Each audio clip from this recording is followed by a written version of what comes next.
Well, hello, creatives, community, kind folks out there. Welcome. This is RPG with DPJ, and today we end our a weekly theme talking about wetlands, marshes, swamps, um, estuaries, uh, all of those uh, dank, dark, mysterious places that we have in our tabletop RPG settings. And of course, today is Friday. That means that we're talking about Future Friday. So we're going to mix something that isn't very common, I believe, in science fiction, and that is swamps and, well, science fiction. Everything from modern day all the way to the far future.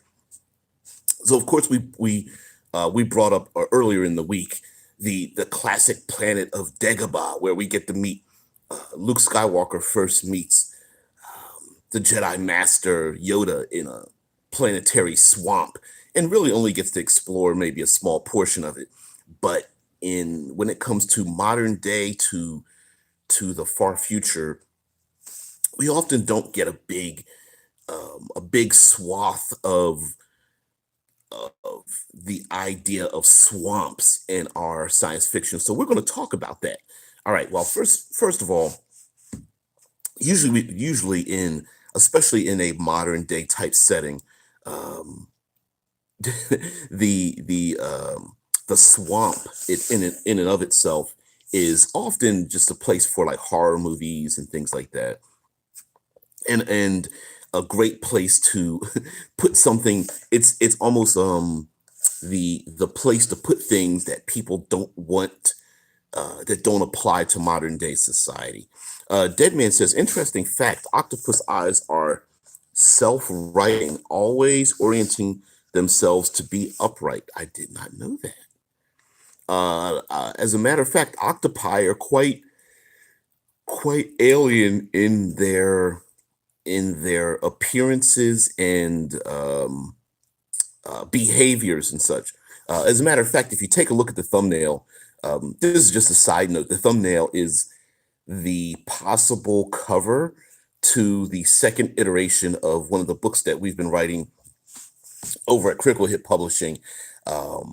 It's a series known as Abominations, and it basically is one whole book series dedicated to a specific type of creature or monster or something of that nature. For example, our first one is just basically liches, and or known as the lich, or I know some people call it the lick, but it's the master magician undead race beings known as liches, and so we have a book dedicated to that, and I think it did pretty good. It comes in hardback and whatnot. Anyway, enough about me. But it does the reason I picked that picture, a, because I have a limited number of pictures on my phone, but b, that it seems, I feel like they're kind of connected a little bit.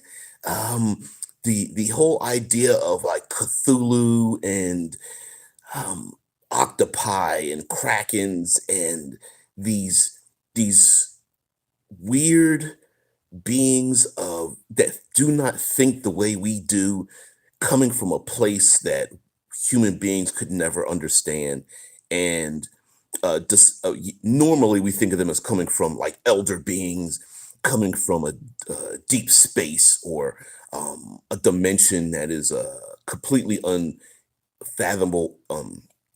But I do feel like putting them in a swamp or having them land or arrive or grow in a swamp and pull their victims into that swampy like area would probably fit pretty good. Now, of course, there are, when it comes to science fiction, the good and bad of science fiction is that uh, the good part is that, well, there's like a lot of technology. Technology tends to be, there's some form of technology that is ubiquitous. For example, modern day, we have cell phones, automobiles, um, you know, instant communication, at least on a planetary level. And then as you start to ramp up, you have, aerodyne automobiles, you have an instantly fast and very robust possible planetary network, far better than yeah, Dead Man brings up yeah, the bane of all GM game masters out there is firearms. Yeah, modern day brings firearms, and we can't have firearms in our modern through sci-fi settings without them getting a little bit stronger as we go along. It's like they go from simply like slug throwers to, I don't know, flechettes, throwing flechettes and gyrojet rockets, and all the way to all types of energy weapons, from laser rifles to, I don't know, electrical beams, X-ray lasers, I don't know, gamma ray beams, microwave blasters, and all that kind of stuff. So sometimes it can feel, especially for a sci-fi game master, that there are no more mysteries, because along with that comes sensors, along with that comes GPS, drones, satellite imaging, and the mystery of where you go and what you do starts to fade away rather quickly. But I still feel like we can have places, whether it's a single limited location, such as on Earth, where we have limited spaces for swamps and treacherous areas like that, or maybe it's a whole planet that's a complete swamp, or another extra dimensional space where these beings live, following a giant brain that tells them what to do or something. But anything like that, I still feel like there's still space for it. And of course, we do have transitional wetlands and swamps as well. Maybe an abandoned habitat that was overrun by a plague or a war, civil unrest, or mechanical malfunction, or AI takeover, and uh, a few months to a few generations have passed, and now the HVAC system has gone awry, and now there's things living in it. If I can reflect back to a very classic Dungeons and Dragons module known as Expedition to the Barrier Peaks. And in that adventure, the PCs come upon, they go up into the mountains. Yes, I know it's medieval, but they go up into the mountains. They find this strange, smooth metal surface. It slides open, and the PCs are invited into to it's kind of like an internal sandbox where they're invited into basically a giant spaceship or spacecraft of some sort. Sure, I'm giving away a little bit, but within that adventure, it's this spacecraft that landed in Greyhawk. Well, not the world of Greyhawk. It's actually they landed on Earth, and of course, it was there for many generations. It was covered over by rock. Very vague description of why it was there. But inside of that craft, um, there was a location to develop like aquatic life and study it, and it got out of hand and became overgrown. And of course, there was a being inside of it. It was a mind flayer, an illithid, who could not escape the ship, and so of course becomes kind of like the roving, kind of a weird, like hit and run roving big bad within the adventure. And it's pretty cool how it was set up, and it was very much set up as a tournament adventure and an introduction to including science fiction into Dungeons and Dragons. I did a review on it. It is on the channel. I might have to update a lot of those old videos, and I might update Expedition to the Barrier Peaks one of these days. Um, the review of that adventure. But anyway, that's a perfect example of science fiction going awry, where it's basically a spaceship or maybe a habitat or something where the plant life has gotten out of control. The water system's no longer being filtrated, and the that's the first introduction, if I'm not mistaken, of the Vegapygmy in Dungeons and Dragons. So some of the plant life comes to life and starts, living and breeding and creating its own culture. And so you could really do that in science fiction. The other thing about, I guess, the idea of swamps and fog and thick areas of, again, is that might even make this even more scary, is that with science and technology having so much erasing so many mysteries, that being put into place where the players or the characters are so unknown or unfamiliar with it, is a great way to ramp up the tension and such. Deadman says a link from a Discord channel titled "Forgotten Realms," Eclipse Phase with guest appearance from Pathfinder and Starfinder. I know you're half being sarcastic. I hear you, but oh man, that's I think you're being sarcastic. I think you are, but you I think you could really go. I think mixing all of that is actually pretty. It's possible. I mean, if you think about it, take something, I don't know, take yourself something like Indiana Jones or the National Treasure type of Uncharted or something like that. Putting the PCs, take them out of their comfort zone of high technology and modern day normalisms, and put them into a place that's dangerous and difficult for them to navigate without their technologies to rely on.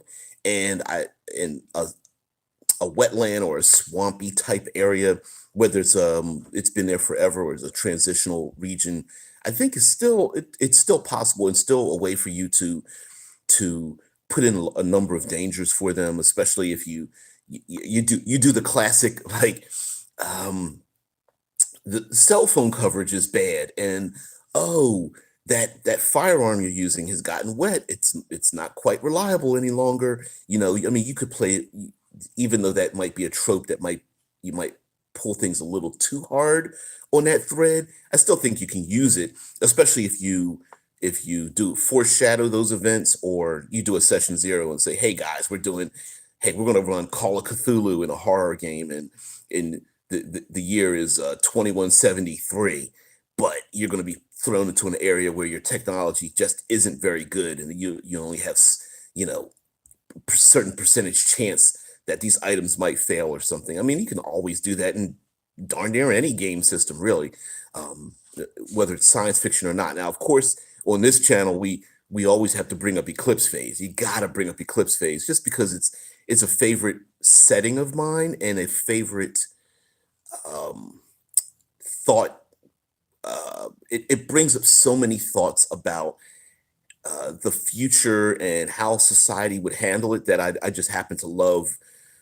I love the setting, and I love transhumanist thought theory and such, for good or bad. It's just an amazing thing, and in some ways, I don't know, feel like we're on the cusp of that anyway. Anyhow, so we bring that up. So I'm bringing that up in this. If so, for those who are not familiar with Eclipse Phase, maybe you are familiar with the movie Avatar. And in the movie Avatar, trying to make this a little bit more general, the program Avatar is that they get certain individuals who are able to transfer their brains into biological bodies that were grown for them to study a native species. So in a very odd, strange kind of adventure, your player characters could be scientists, explorers, even security people, or maybe they don't have any of those skills. They just have the proper neural pathways that allow them to transfer their brains to control these other biological beings grown by a scientific community, and to study certain areas and regions and such. So, for example, to go into the deep ocean, maybe the scientists create dolphins and squid and octopi for the human beings to inhabit. And as in Eclipse Phase, they have all kinds of mechanical bodies and biological bodies, and ones that are in between, known as pods, basically biomorphs, synthmorphs, and pods. And in this adventure, maybe the PCs, that's what they normally do. They inhabit new bodies. to go into these new regions. So you could inhabit anything from like lizard men to alligators and anything in between, turtles and frogs, and make them humanoid, give them multiple arms, have, all kinds of weird, strange uh, beings that are in these swampy areas, and the players may have to inhabit those bodies temporarily or permanently to explore or communicate with or uncover some dark secret or what have you in a swamp. Also, with when it comes to science fiction, it's possible that the PCs might be trapped somewhere, not knowing how they got there. I think I'm back. Whew. Eh, Boy, it dropped me out. Wow. Anyway, uh, uh, Deadman brings up the Samsa podmorphs, big insectoid looking podmorphs. Yeah, man. Yeah, absolutely. And I think that's one of the underappreciated elements of the game eclipse phase, and the idea of cortical stacks and transferring your consciousness from body to body. I think that's one of the undersold things in that game, where y y each game session you can do so many different things, and if your players are really into it, you could immediately just say, "Hey guys, last adventure, you guys were translating through space. Um, you were on a starship going from escaping Saturn's gravity well, but today you just wake up in a swamp, and make certain rolls, or you look at your bodies and you realize you're surrounded by some strange creatures, and you look down at your hands and you don't have hands anymore. They're tentacles or insectoid limbs, or your eyesight is different, and you realize that they're scintillated, and you realize that you you you realize your muse tells you that you look like a giant wasp or something like that, right? And start the adventure off in media res, right in the middle, where the mystery of it is not only exploring the external but the internal. Like, why are we in these bodies? How come we don't know why we're here? And then uncovering the fact that maybe their ship crashed, or a hacker took over their craft and stole their cortical stacks, or some kind of automated system did a fail safe because someone, I don't know, took over their starship and then translated their consciousness into the nearest bodies they could, and it could have been at like some far off scientific lab or something like that, or even they went to meet some black market individual who double crossed them and stuck them in these bodies and whatnot, promising, "Hey, I promise I wouldn't kill you," but stuck them in some bodies, knew that it would be so difficult to find them. And that's the thing you can really mess with Eclipse phase, including maybe the PCs deleted their own memories of what happened on purpose. And so the PCs may have to uncover why it is that they deleted their own memories of why they're in those particular biological or mechanical bodies in the first place.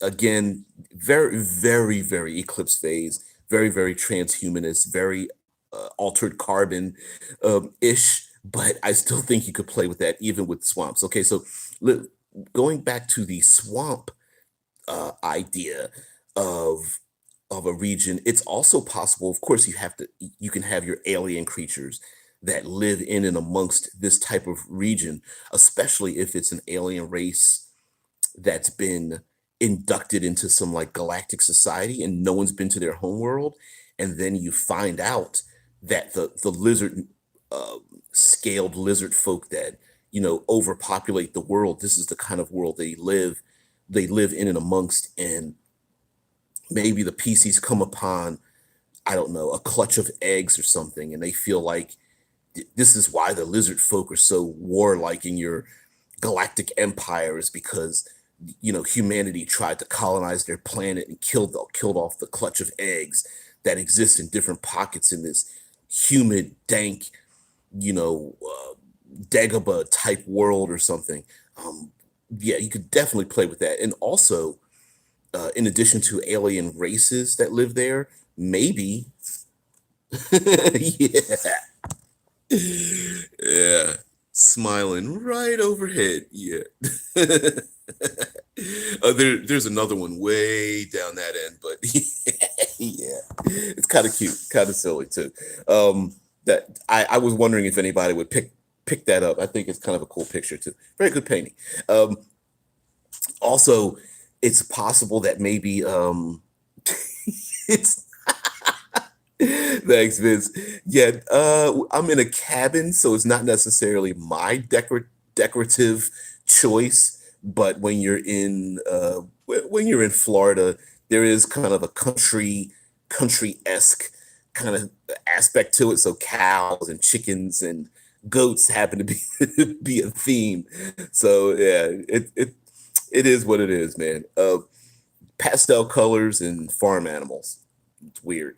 And of course, tropics. You have to have um, coconut trees and stuff. This is I did say that is your choice. Just weird, yeah. All right, so there's also a possibility that along with like swamps and wetlands, along with plenty of other science fiction locations. Hey, criminals need a place to go. Fat Ninja DM, hey, what's up? Always bringing a cup of coffee. Thank you very much. Space swamp cows, moo, holding out giant laser Gatling guns. um, there's also the possibility of you got to have yourself some criminal organizations in science fiction settings, and what better place for criminals to go than the place that no one else wants to go to? So criminals like to hide out. I imagine criminals hiding out in nebula, high radiation places, solar flares. But when it comes to planetary sources or even run down space habitats, yeah. Zeb says we upgraded from bog to house. Yeah, well, the house is still in the bog, so I'm not that safe from the old hags that live out there, man. Um, yeah, did you see Love, Death, and Robots? Of course, of course. For some reason, I remember seeing some of those little shorts in there, but it yeah, true. I am in here and not out there, but I am surrounded by humidity and rain and all that kind of stuff. Yeah, upgrade. Oh, the movie upgrade is great. But you know, whether it's whether it's myself in a cabin or something like that, it's also possible for criminals to hide out in a swamp or a planetary swamp. Like, thank you, Harry. First to give me the big old thumb, and I always feel it. um, um, yeah, Zed says make the best of what you can while in Florida. Absolutely. As a matter of fact, you know what? It's kind of funny. I have a nebulous connection to the guys over at Absolute Tabletop, and I wished I was able to get in touch with James and Tim because I believe they live in Florida. So that'd be awesome. And thank you very much again.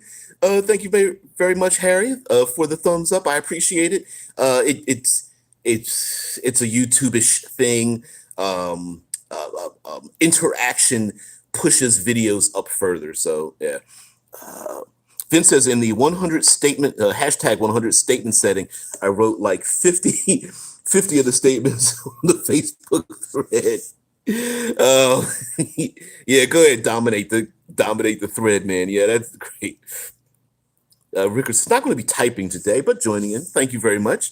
For those who don't know, hashtag 100 statement setting is a kind of an internal challenge amongst creators to basically, the rule is create a setting and you cannot delete any of the information before it, and each person then writes a statement that is true about the setting, and it starts with one statement and two and three and four, and you start to build a setting, a world that way. Harry says, isn't there a Starfinder D&D-ish game? Yeah, of course, responds in the same way I was going to say. Yeah, well, it's Starfinder. Starfinder uses slightly modified rules from Pathfinder, and it is in its own. It takes place in its own world, but it is literally you can combine it and Pathfinder together. And so you can claim that the world that the Pathfinder takes place on doesn't exist yet, or is in a star system that has not been found, or you can combine them together and in your spacefaring game stumble upon the Galarian. I thought I believe it's the world known as Galarian, and stumble upon the medieval world alongside, science fiction and things like that. By the way, what is the topic? Quantum swamps? Well, yeah, yeah, I did put down quagmires, because what I was going to do is flow into, because the thumbnail shows like some kind of weird Cthulhuoid creature or something, and taking the idea of swamps and taking it outside of Earth's gravity and taking it and expanding it into its own place. And what I mean by that is, imagine a world or even a dimension or something where you have a swamp, maybe. Let's take this on a small scale, then I'm going to grow it up. So you take a small scale, like a swamp inside of a planetary habitat, like a spindle world or an O'Neill cylinder that's just grown out of control. And you have dark waters, and like if you're standing inside of a tin can that's spinning, but all the water is black and brackish, and there are vines growing up out of the gravity into like zero gravity and such.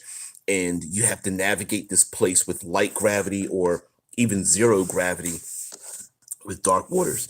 Zev says, love the idea that the planet you're on was quarantined centuries ago, and the party finds a working ship. N- Come on now. Now they head to the galactic capital and are ambassadors to their systems. Hijinks to follow. Um, you know what? The quarantined planet idea is perfect. Um, Quarantined locations, just places where the PCs really don't have a way of navigating it quite easily, like a swamp would be, and then all the dangers involved in it. Um, for example, maybe there's the interior of a starship. While we like to look at like we think of the classic Star Trek, like silver suits and clean hallways. Who's to say that an alien species wouldn't put inside of their ship dank waters and vines and growth and living creatures and such, walking in and around their realm, especially if they're biologically necessary for their survival. Harris's definition of quagmire: soft, mire land that shakes or yields under the foot, a difficult, precarious, or entrapping position. Uh, Predicament. Yeah, both of them. Yeah. Well, we've been.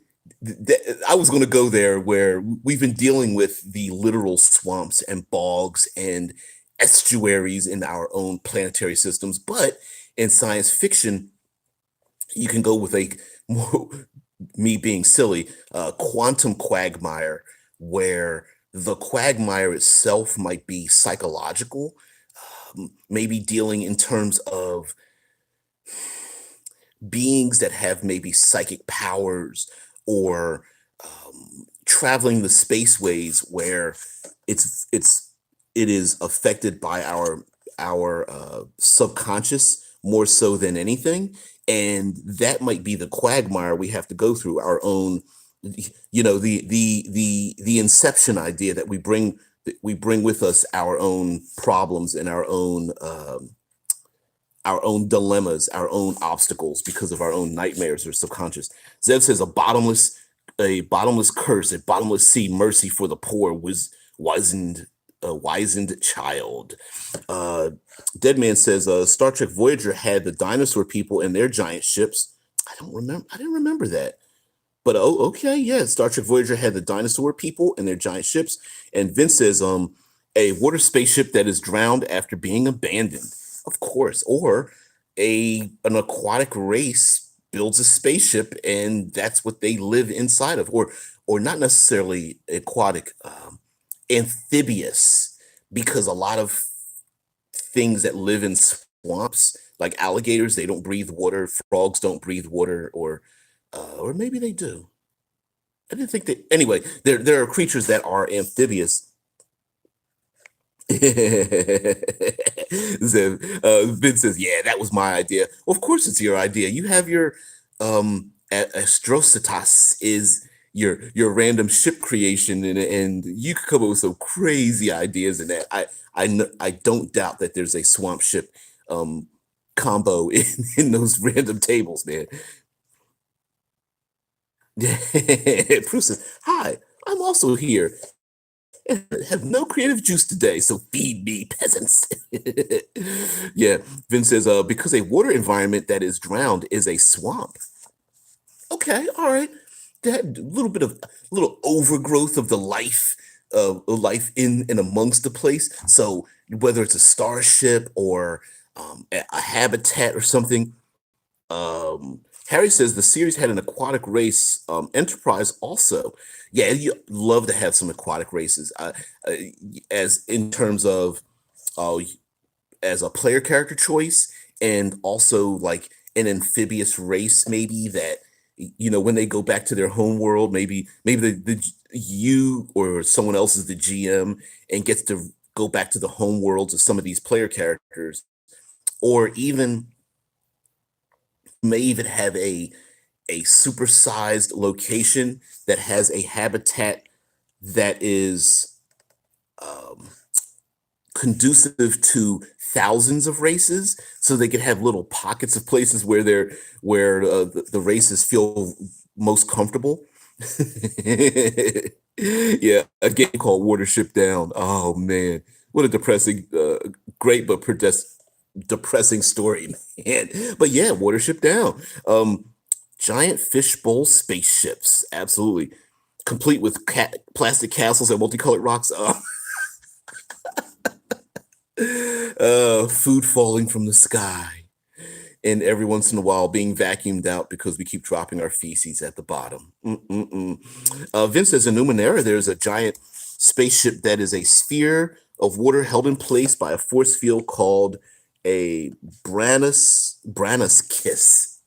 That's a strange name for it, but yeah, I mean, if you really expand your idea of what technology can do, and especially from the idea of an alien race or uh, imperceptible alien race, you can have a lot of fun. Zev says, "My apologies for not being serious in a lot of pain, so creative juices aren't flowing." Yeah, pain. Believe me, pain will do that to you. Um, it's a crazy way of inhibiting our creative juices flowing. So whether you're doing like modern day sci-fi, ooh, acid reflux, ugh, babe, I think Zed's feeling a little swampy down in the intestinal regions, I feel. But yeah, in a science fiction setting, you could have any kind of you can even have something inexplicable, right? The what's the most recent movie, Arrival, where a an alien something arrives to a planetary surface that is, strange and orb like, or looks like a, I don't know, a peanut or something, or a jelly bean. And when you go inside of it, of course, the inside's bigger than the outside, and it could be inhabited by strange creatures, or um, creatures that speak a different language and such, and bring with them something. Or there could be an alien vessel that's coming to terraform planets to make it more adaptable for their invasion. So growing larger swamps and swamp-like areas may be conducive to their environment, especially with the plants and the natural flora and fauna might be the first phase of an invasive species before the true people arrive. Vincent says maybe a generation ship, you have a swamp biome to grow certain plants they need to survive. Absolutely. Harry even brings a Star Trek voyage home. Yeah, I mean, there could be a specific biome that they need. For example, Oh, Vince says also the Ferengi live on a swamp planet. I didn't remember that, but yep, they live on a swamp-like planet. So maybe, hey, it could be maybe some of these aliens want to return back to their home, and they've been away so long that they don't feel that connection, and so have to go back. Kind of the idea of the Klingon security officer going back to their planet to reestablish their culture or something. And so maybe one or more of the PCs, or maybe the PCs have to take an entourage of these alien beings back to their planet. Um, Zev says, I'm reminded of the game Destroy All Humans, where the aliens are disgusted in how backwards we are. They eat with their mouths. Ugh, I think I'm going to be violently ill. That's funny. I love tongue-in-cheek things like that as well, man. We're just like, wait, you breathe and eat with that same hole in your face? That's weird. Um, oh, they did a remake of the game. It is on E3. Really? Know that. Deadman says Pacific Rim has the kaiju, which are working to terraform Earth for their creators. Ooh, see, that's a before you guys, someone asked about a role-playing setting for mecha and kaiju kind of thing, like giant robots. And that's an idea too, where the kaiju are attempting to terraform planet Earth or something like similar to it, and the PCs may be there to stop it or prevent its spread as the kaiju try to, I don't know, deposit eggs or something, or vomit out some kind of spew that transforms the environment. They played Ramenstein. Very interesting music choice. I liked it though. But I love German metal. uh, yeah, Vince is from Germany, and I'm not sure if he likes German metal.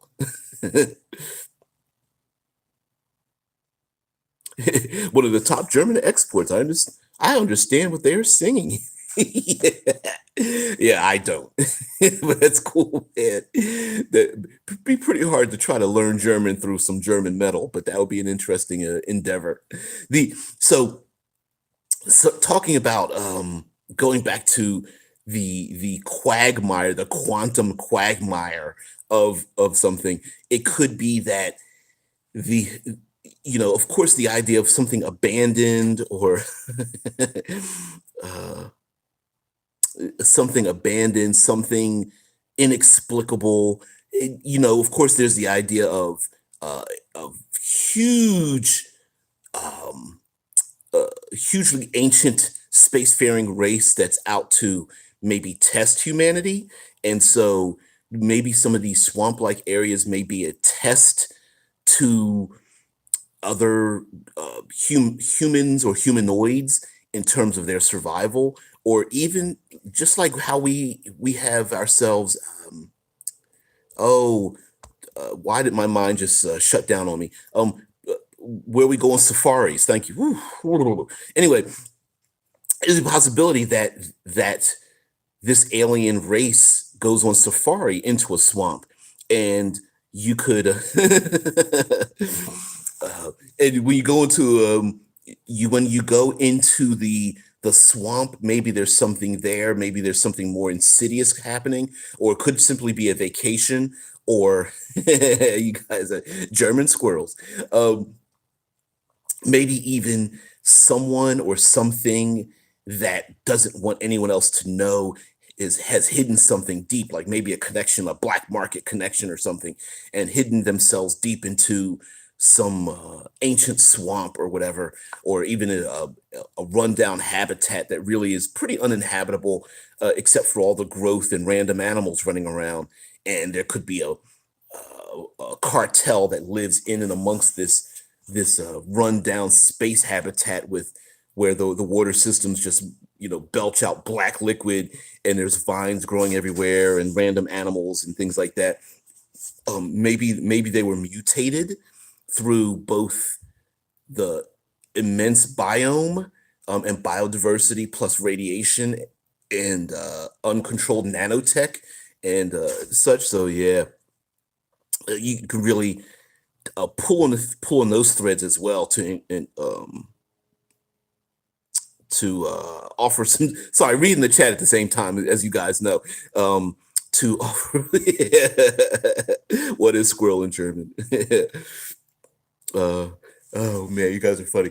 So anyway, the other kind of quagmire that I hinted on is the psychological quagmire, and that's like going into a dreamscape where we leave ourselves behind, like the plants and animals and such, and we go into a world where we bring with us our own problems and situations. And that, although that doesn't necessarily need to be super high sciencey and high tech or what have you. But you could do, let's say you're playing a game. What's the game? Dream Chaser is one. Trying to think of another game. Psychonauts is another one. But there's some games that are supposed to be psychologically trippy. Um, oh, Invisible Sun is another one. You could do Invisible Sun as well, although it's quite expensive. um, $100 PDF series and $250 black box. But yeah, if you find or want to play in a role playing game that is a dreamscape, you could have a dreamscape where you need to dodge in and around and push your way through other people's dreams and aspirations, and of course their nightmares and such. So yeah, let's see, in Mass Effect Andromeda, a game that was unfortunately abandoned, there is a cloud of dark energy that spans the galaxy and cuts off certain planets. Could serve as a galactic quagmire, of course, and maybe navigating through that dark energy or dark energies is literally like the your ship can get lost if you don't pilot it correctly, like a Bermuda Triangle idea. Um, Prue says, like the acid trip episodes in many sci-fi shows, there are quite a few Quagmire episodes in Farscape, for example. Oh, that's right. I believe there's even one that literally goes into the main character's brain, and I can't. Oh, it's been a while since I've seen Farscape, but yes, plenty of science fiction has Quagmire episodes where they need to come to terms with or uncover some deep secret inside of their own brain, or let loose some form of psychological issue that becomes a physical obstacle or individual for them to confront.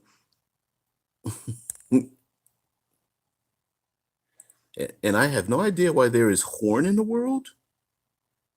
Hmm. Oh, Rickard brings up why can't I see it? Anyway, for some reason it won't let me scroll back up again. Come on, scroll up. Yeah. Swamp plus Safari equals Predator. Yeah, the Predator. Hey, the movie Predator. That's you could, some might say, well, was that more of a jungle and a swamp? And I would say, yeah, but I mean, Schwarzenegger, when he falls into that muddy water and covers himself in that thick muck, um, was definitely definitely one of those. I found something special in the swamp and I'm going to use it kind of thing. You know what I mean? To help him fight against the predator. Very classic movie. Undo says you can have a space station gain sentience when a planet and machine mix up, creating a plant cyborg. The swamp's climate works as a cooling mechanism for the heat generated by the computer system. Ooh, see, there we go. So just as a on a very tiny scale, just as an air conditioner can can create for it condensation, and air conditioner has to, while it's expelling cold air in one direction, it's releasing heat in the other direction, and heat, moisture, and darkness is a recipe for algae and mold and fungus. which is on a giant scale might be a giant way of cooling a planet-sized computer system. So I'm liking that. I'm liking that a lot. It's funny because maybe the outer shell is all swamp, but the inner shell is frozen cold, uh, because the computer systems is internally planetary. The computer systems is subterranean, and it could be in a small moon, like a moon. I don't know, orbiting Saturn or Jupiter or something like that. And so the interior is all frozen and cold hallways and tunnels and very mechanical. But maybe the outside of it, where some biological life has grown, maybe simply from discarded skin cells all the way to maybe some of those biological creatures are necessary to keep the mechanism flowing.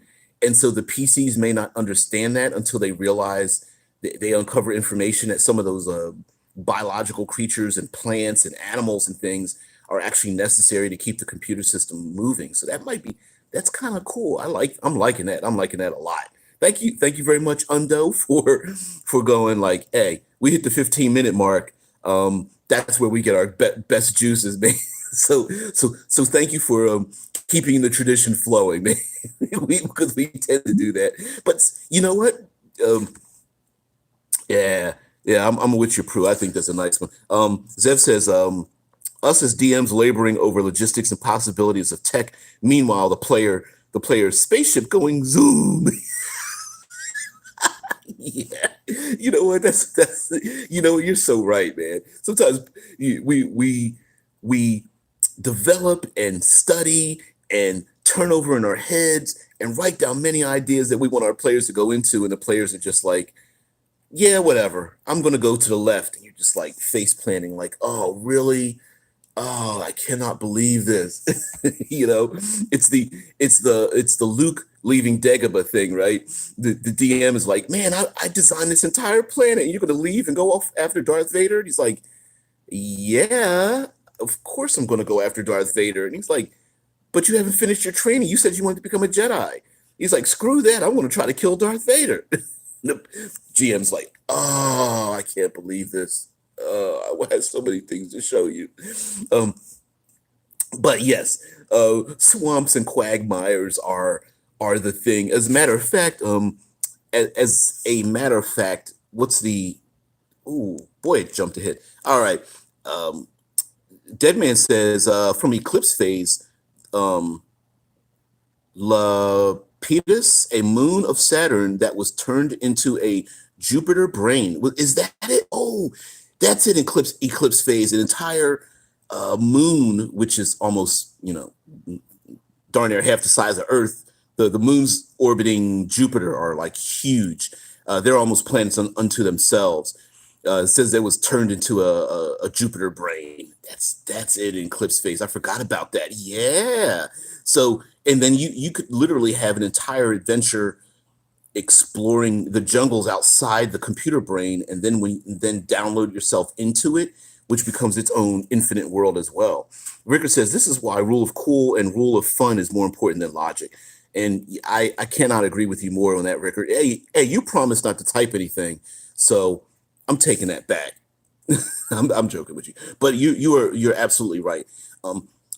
Sometimes you are correct. The rule of cool, there's a weird cycle from us old dudes where you we learn to play role playing games and we do it by the seat of our pants.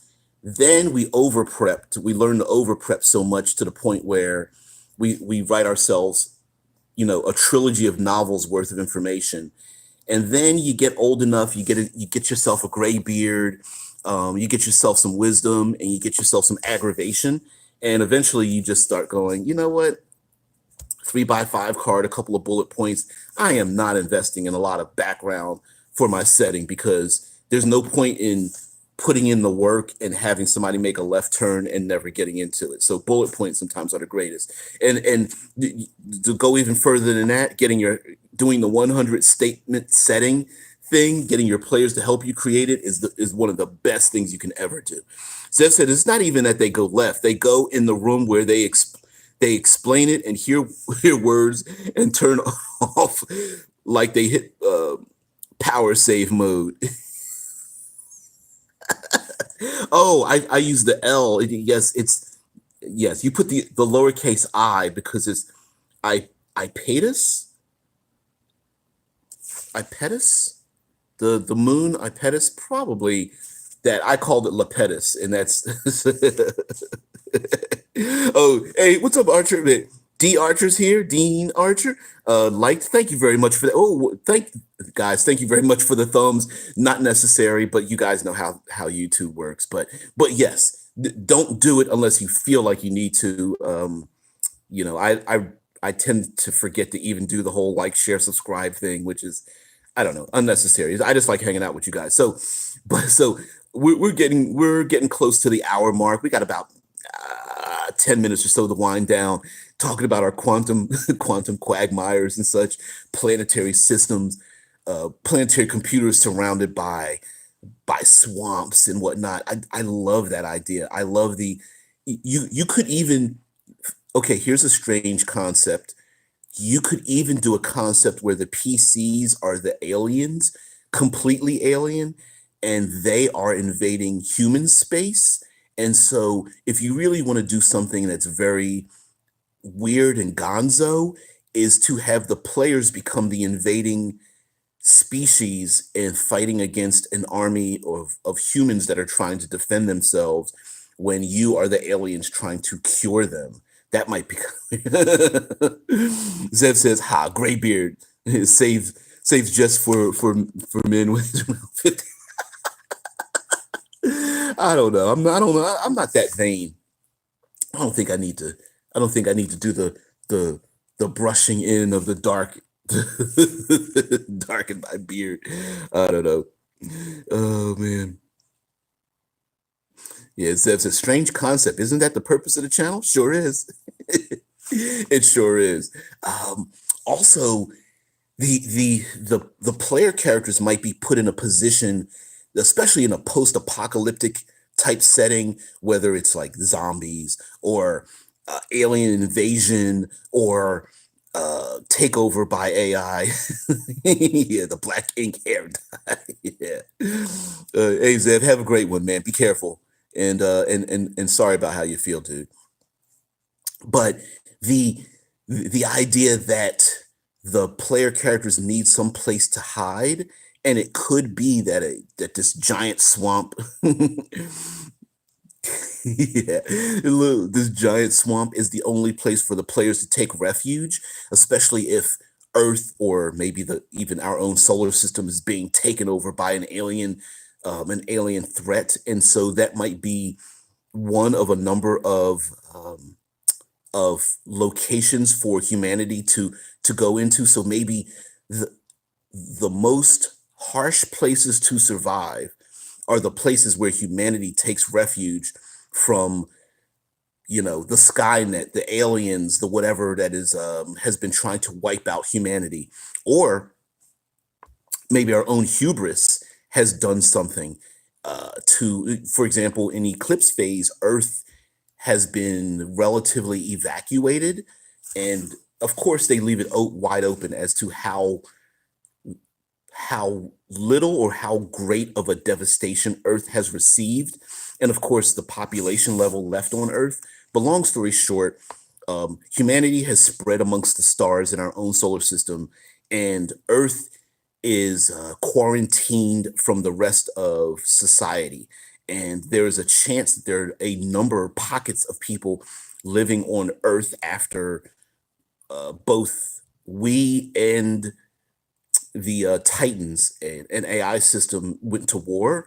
And so it's possible also that maybe you're playing a post apocalyptic game, and just as Mad Max takes place in the outback of Australia and it's all dusty and grimy, and there's nothing left but pockets of water and guzzling and things like that. Maybe in a post-apocalyptic world there are other pockets around the world, and that's where people have to go because there's nothing left and things have gotten out of control. Um, Dean Archer says, I had a comment on one of your worst players videos. Yeah, you know what? I tried to read it. I'm on my phone and I tried to read it and I I couldn't call it up. Like it gives me a notif whenever someone makes a comment on my videos, I get a notification, which is cool because I like to respond. I pretty much read and respond to darn near everything if I can. And if I can't, I'll read it anyway. And I couldn't read it. It gives you the first lines and then it gives you the dot dot dot touch this to read more, and it wouldn't come up for me. So maybe it had to render down or something. Because I also read because you actually put two comments, and I read one of them, and the other one I couldn't read for some reason. It just wouldn't let me do it. I'm not really sure why that is, Mr. Archer, but um, yeah, I'm not really sure why that is. But oh shoot, there's yeah, Harry says failed technology. Of course, it always fails. Matter of fact, I'm surprised I didn't get popped out of this live stream anyway. Um, Ricker says, nice way of having the human adaptability work as a plot device.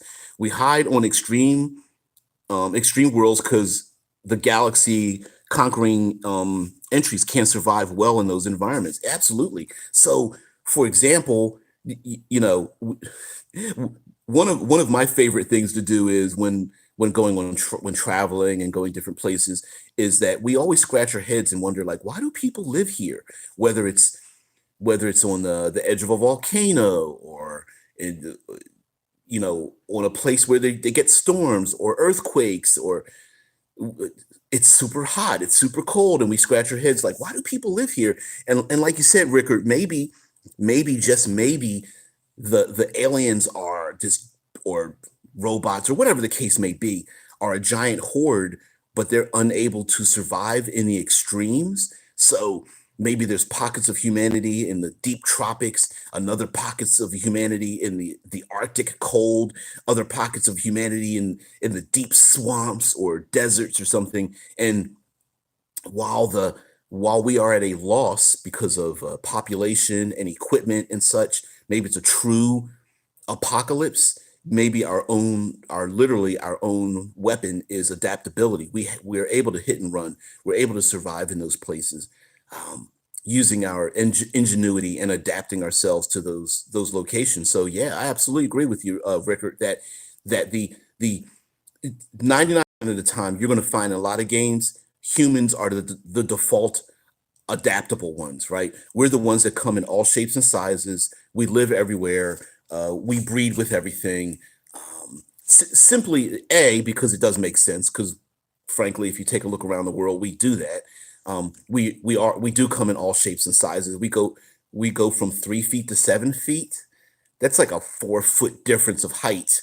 Um, and on a general scale, I think there's some people that go above 7 and below 3 feet and have lived uh, pretty long lives. So, we're pretty adaptable when it comes to our appearance and our biological bodies, as well as where we live. So it makes a lot of sense. Also, for a marketing thing, you don't want to you don't want to exclude anybody from buying your books, right? So yeah, whoever you are and whatever you are, you're included in our game. So of course, that's a slightly marketing thing as well. Um, but taking that to the extreme, the adaptability, it could be that maybe we're just so adaptable that other alien races are not as adaptable to temperature, elevation, gravity, radiation, um, airflow, air quality, even the foods we consume might be those kind of things that are just very, while it's okay for us to find plant life and animal life everywhere we go on the planet and go, oh, I'll eat that. What is that, a shellfish? I'll eat and cook that. What is that meat that I've just killed with my bow and arrow that flew through the air? Yeah, I'll eat that too. Maybe there's aliens that are just like, look, we eat gray paste, and that's pretty much all our stomachs can handle.